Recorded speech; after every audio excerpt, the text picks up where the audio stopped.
Kebetulan mungkin Pak, satu-satunya sekolah dasar yang mengutip SPP sampai sekarang untuk Aceh Barat. Saya rasa, sebagaimana saya sudah jelaskan tadi sama rekan-rekan, termasuk saya disorot kiri kanan oleh wartawan, oleh masyarakat, termasuk oleh tokoh yang kontra terhadap kebebasan pendidikan, alias yang istilahnya kurang peduli terhadap pendidikan. Di mana sebagai segelintir orang kita berprinsip bahwa pendidikan itu sebagaimana digembar-gemborkan oleh pemerintah gratis. Tadi praktisinya kita tidak berpikir secara logis bahwa yang namanya pendidikan itu tidak mungkin dia gratis.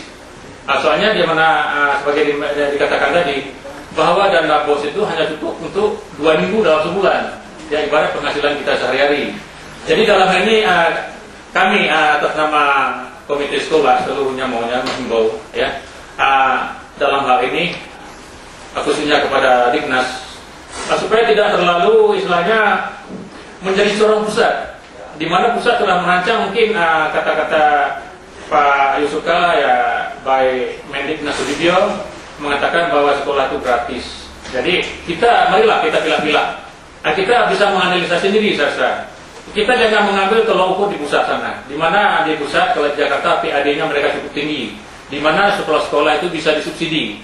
Nah, marilah kita petik hikmah dalam hal ini, dalam hal sekolah-sekolah sebagaimana kita ketahui, mungkin kita semua pernah mendengar di mana di Magelang, ya, Min Malang, atau termasuk yang di Bandung dan di Jakarta ada istilahnya sekolah-sekolah yang namanya sekolah unggul.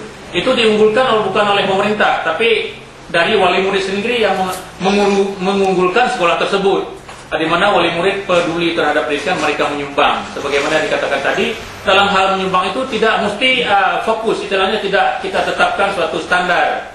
Tadi kita beda-bedakan, misalnya satu orang agak sedikit berada, mereka menyumbang, taruhlah kalau ukuran kita di Aceh 100.000. Itu sudah tersubsidi untuk anak-anak yatim. Di mana ini sekarang juga kami terapkan di SD 22 Pak.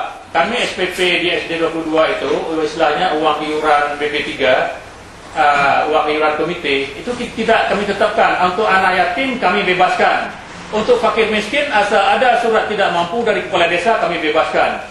Cuman bagi orang kaya sampai ditetapkan standar rata-rata 25 boleh menyumbang di atasnya bagi merasa yang lebih. Tujuannya untuk subsidi anak yatim. Jadi harapan kita semua sekarang marilah